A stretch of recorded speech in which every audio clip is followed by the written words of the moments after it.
तो JS academy में। चलिए, जो आज का हमारा टॉपिक है वो है संविधान पार्ट 2। आज हम लोग जानेंगे संविधान पार्ट 2 के बारे में। ध्यान रखना दोस्तों कि हम लोग पीछे पढ़ चुके थे कि भारत के संविधान के निर्माण करने के लिए एक संविधान सभा का गठन किया गया था, अंग्रेजों के द्वारा किया गया था, कैबिनेट मिशन 1946 के तहत किया गया था। तो भारत में मतलब कि संविधान बनाने की जरूरत क्यों पड़ गया? मतलब कि भारत में संविधान बनाने का उसका उद्देश्य ही था संविधान सभा की भारत में एक ऐसा संविधान का निर्माण किया जाए जिसके तहत भारत के प्रशासनिक व्यवस्था को सुचारू ढंग से चलाया जा सके, ताकि भारत में कहीं भी मतलब अराजकता न फैलाए भारत के लोग अंग्रेजों के विरोध। इसी उद्देश्य से अंग्रेजों के द्वारा भारत में संविधान निर्माण करने का उद्देश्य रखा गया। किसके तहत? तो कैबिनेट मिशन 1946 के तहत रखा गया। कल हम लोग यहाँ तक पढ़ चुके थे पार्ट 1 में कि मतलब जो संविधान सभा का जो चुनाव कराया गया था 296 सीटों पर कराया गया था, जिसमें से 208 जो सीटें थी वो कांग्रेस के द्वारा जीती गई थी और 73 सीटें मुस्लिम लीग के द्वारा जीती गई थी और 15 जो थे अन्य सीट पार्टियों के द्वारा जीती गई थी। इनमें से जो चुनाव का तरीका था कि मतलब कि 10 लाख की जनसंख्या पर एक व्यक्ति का चुनाव कराया गया था। तो ध्यान रखना है कि 10 लाख की जनसंख्या पर एक व्यक्ति का चुनाव कराया गया था 296 सीटों के लिए। तो ध्यान रखना है। चलते हैं आगे, चलते हैं कि विश्व का पहला लिखित संविधान, यानी विश्व का पहला लिखित संविधान की अवधारणा कहाँ से शुरू हुई थी? तो वो है यूएसए यानी अमेरिका। तो विश्व का पहला लिखित संविधान किस देश का था? तो वो है यूएसए यानी अमेरिका का था। ध्यान रखना है कि विश्व का सबसे बड़ा लिखित संविधान किस देश का है? तो वो अपना देश इंडिया। तो ध्यान रखना कि विश्व के सबसे बड़ा लिखित देश संविधान किसका है? वो है भारत का है। इसके बाद है कि संविधान यानी संविधान सभा के निर्माण के लिए कितने समितियां बनाई गई थी? 13 समितियों का निर्माण किया गया था। हम लोग यहाँ तक कल पढ़ चुके थे कि भारतीय संविधान के निर्माण करने के लिए कुल कितने समितियों का निर्माण किया गया था? तो 13 समितियों का निर्माण किया गया था। इसके बाद है उन्हीं में से 13 समितियों में से कुछ प्रमुख समितियां हैं, उन्हीं के बारे में हम लोग जानेंगे। तो सलाहकार समिति जो पहला है वो सलाहकार समिति। ये सलाहकार समिति का अध्यक्ष किसे बनाया गया था? बीएन राव को बनाया गया था। तो ध्यान रखना है कि सलाहकार समिति का अध्यक्ष किसे बनाया गया था? बीएन राव को बनाया गया था। इसके बाद है संचालन समिति। संचालन समिति का अध्यक्ष किसे बनाया गया था? तो डॉक्टर राजेंद्र प्रसाद को बनाया गया था। ध्यान रखना है कि संचालन समिति का अध्यक्ष किसे बनाया गया था? तो वह बनाया गया था किसे? तो डॉक्टर राजेंद्र प्रसाद को बनाया गया था। इसके बाद है कि प्रारूप समिति। प्रारूप समिति का अध्यक्ष किसे बनाया गया था? तो है डॉक्टर भीमराव अंबेडकर। यानी प्रारूप समिति का जो अध्यक्ष बनाए गए थे कौन थे? तो भीमराव अंबेडकर बनाए गए थे। और इनका जो चुनाव हुआ था कहाँ से हुआ था? तो वह बंगाल से हुआ था। यानी 10 लाख की जनसंख्या पे ये एक व्यक्ति चुन के आए थे। तो कहाँ से? तो भीमराव अंबेडकर बंगाल से। तो प्रारूप समिति के अध्यक्ष कौन थे? भीमराव अंबेडकर थे। और इनमें प्रारूप समिति में कुल कितने सदस्य थे? 7। तो ध्यान रखना है कि प्रारूप समिति में कुल कितने सदस्य थे? 7 थे। इसके बाद है प्रांतीय समिति। यानी प्रांतीय समिति का अध्यक्ष किसे बनाया गया था? सरदार वल्लभ भाई पटेल को बनाया गया था। क्योंकि मतलब कि जो भारत था कई छोटे छोटे प्रांतों में का हो गया था, विभाजित हो गया था। उन्हीं प्रांतों को ये एकीकरण किए थे कौन? तो सरदार वल्लभ भाई पटेल। तो भारत के एकीकरण किसे कहा जाता है? सरदार वल्लभ भाई पटेल। क्योंकि मतलब प्रांत जो भारत था कई प्रांतों में बढ़ चुका था। तो प्रांतीय समिति का अध्यक्ष सरदार वल्लभ भाई पटेल को बनाया गया था। इसके बाद है संघ समिति। जो संघ होता है पता है कि पीएम के अधीन होता है। तो संघ समिति का अध्यक्ष किसे बनाया गया था? जवाहरलाल नेहरू को बनाया गया था। तो संघ समिति का अध्यक्ष किसे बनाया गया था? जवाहरलाल नेहरू को बनाया गया है। इसके बाद है कि इसी बीच में एक योजना आती है जिसका नाम है माउंटबेटन योजना। ये माउंटबेटन योजना जो था ये भारत में 3 जून 1947 को आया और इसका उद्देश्य था कि भारत का विभाजन तथा पाकिस्तान का निर्माण। तो माउंटबेटन योजना भारत कब आया? 3 जून 1947 का आया और इसका उद्देश्य था कि पाकिस्तान के लिए एक अलग संविधान का निर्माण करना। यानी भारत को विभाजित कर पाकिस्तान के लिए एक संविधान का निर्माण करना। उसके बाद ये कहने का मतलब जो भारत का विभाजन हो गया और पाकिस्तान का निर्माण हो गया, उस समय कुल सदस्यों की जो संख्या रह गई 299। ध्यान रखना है कि जब भारत का विभाजन हो गया, इन भारत का विभाजन और पाकिस्तान का निर्माण हो गया, उस समय संविधान सभा के कुल सदस्यों की संख्या कितनी रह गई? तो 299 रह गई। इसके बाद है कि भारतीय संविधान को बनाने में, यानी भारत के लोगों के द्वारा भारतीय संविधान में बनाने में कितने समय लगा था?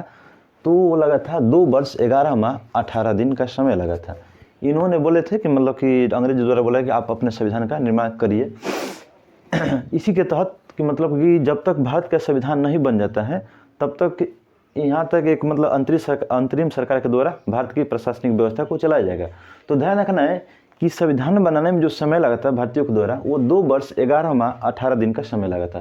ध्यान रखना है कि भारतीय संविधान को बनाने में कितने वर्ष समय लगा था, 2 वर्ष 11 माह 18 दिन का समय लगा था। इसके बाद है कि संविधान बनाने के लिए कुल कितने अधिवेशन बुलाए गए थे, यानी भारत के संविधान को बनाने के लिए कुल कितने बैठक अधिवेशन बुलाए गए थे, 11।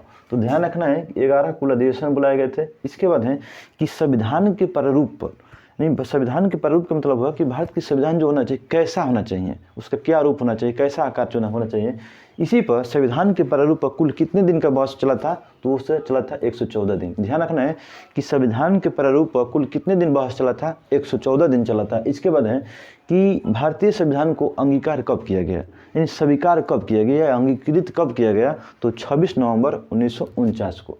ठीक है, यानी भारतीय संविधान को अंगीकार कब किया गया, स्वीकार कब किया गया, स्वीकृति कब मिली, तो 26 नवंबर 1949 को मनाया गया। इसी दिन यानी 26 नवंबर को ही संविधान दिवस मनाया जाता है। इसके बाद है कि संविधान सभा का अंतिम बैठक कब हुआ, तो संविधान सभा का जो अंतिम बैठक था वो हुआ था 24 जनवरी 1950 को। ध्यान रखना है कि संविधान सभा का जो अंतिम बैठक हुआ था 24 जनवरी 1950 को हुआ था। इसके बाद है कि संविधान पर कुल कितने सदस्यों के द्वारा हस्ताक्षर किया गया था, तो 284, यानी भारतीय संविधान पर 284 सदस्यों के द्वारा हस्ताक्षर किया गया था। तो ध्यान रखें संविधान पर कुल कितने हस्ताक्षर हुआ था सदस्यों के द्वारा, तो 284 सदस्यों ने भारतीय संविधान पर हस्ताक्षर किया था। इसके बाद है कि भारतीय जो संविधान है कब लागू कर दिया गया, तो 26 जनवरी 1950 को। ध्यान रखना है कि जो भारतीय संविधान जो है वो कब लागू कर दिया गया, तो 26 जनवरी 1949 को संविधान सभा के द्वारा क्या कर दिया गया, लागू कर दिया गया। इसके बाद है कि भारतीय संविधान में कुल कितनी महिलाओं ने भागीदारी ली थी, तो वो है 15, यानी भारतीय संविधान में बनाने में या मतलब कि कितने कुल महिला थी, तो 15 थी। तो ध्यान रखना है कि भारतीय संविधान में कुल कितने महिलाओं थी, तो वह थी 15। इसके बाद कौन कौन से हैं महिला जो है प्रमुख जो महिला है उसके बारे में पढ़ लेते हैं कि जैसे है कि विजय लक्ष्मी पंडित थी भारतीय संविधान में। इसके बाद है सरोजिनी नायडू थी। इसके बाद है सुचिता कृपलानी है और चौथा जो है राजकुमारी अमृता कौर। तो पता है कि विजय लक्ष्मी पंडित कौन थी। ध्यान रखना है दोस्तों कि संयुक्त राष्ट्र संघ में प्रथम भारतीय महिला ये राजदूत बनने वाली है। तो ध्यान रखना है कि संयुक्त राष्ट्र संघ में राजदूत बनने वाली प्रथम भारतीय महिला कौन थी, तो विजय लक्ष्मी पंडित। और ये पता है कि राज्यपाल बनने वाली भारत की प्रथम महिला सरोजिनी नायडू जो यूपी की थी, यूपी से बनी थी। इसके बाद है सुचिता कृपलानी, यानी भारत के सीएम बनने वाली प्रथम महिला कौन थी, तो वह है सुचिता कृपलानी। और ये राजकुमारी अमृता कौर है, ये कैबिनेट मंत्री बनने वाली प्रथम महिला है।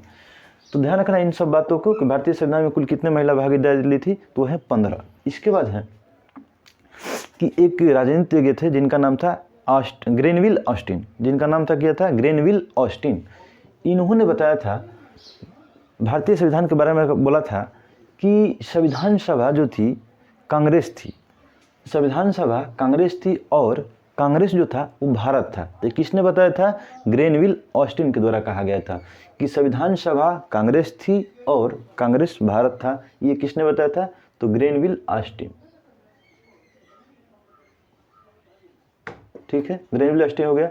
इसके बाद है अंतरिम सरकार का गठन। अंतरिम सरकार का गठन जो किया गया था 2 सितंबर 1946 को किया गया था। ध्यान रखना दोस्तों, याद रखना है कि अंतरिम सरकार का गठन कब किया गया था, 2 सितंबर 1946 को किया गया था। क्यों, इन्हीं बीच में कि मतलब कि जब तक भारत के संविधान का निर्माण नहीं हो जाता है तब तक भारत की प्रशासनिक व्यवस्था को अंतरिम सरकार के माध्यम से ही भारत की प्रशासनिक व्यवस्था को चलाया जाएगा।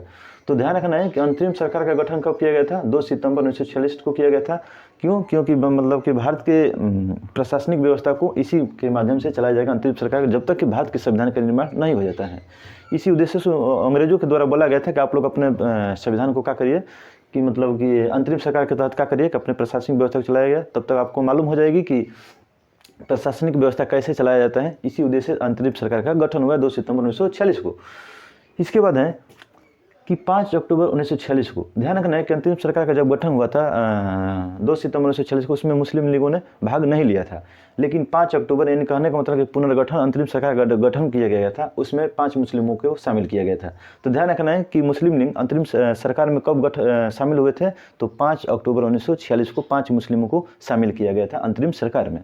इसके बाद है कि मूल संविधान, जब भारत का संविधान बन गया 26 जनवरी 1950 को लागू कर दिया गया, तो भारत के मूल संविधान में कुल जो अनुच्छेद थे यानी आर्टिकल थे 395। तो ध्यान रखना है कि मूल संविधान में आर्टिकलों की संख्या कितनी थी, 395 थी, और भाग कितने थे, तो 22। ध्यान रखना है कि भारत के मूल संविधान में कितने हैं भाग थे, तो वो हैं 22 थे, और अनुसूचियाँ कितनी थी, 8।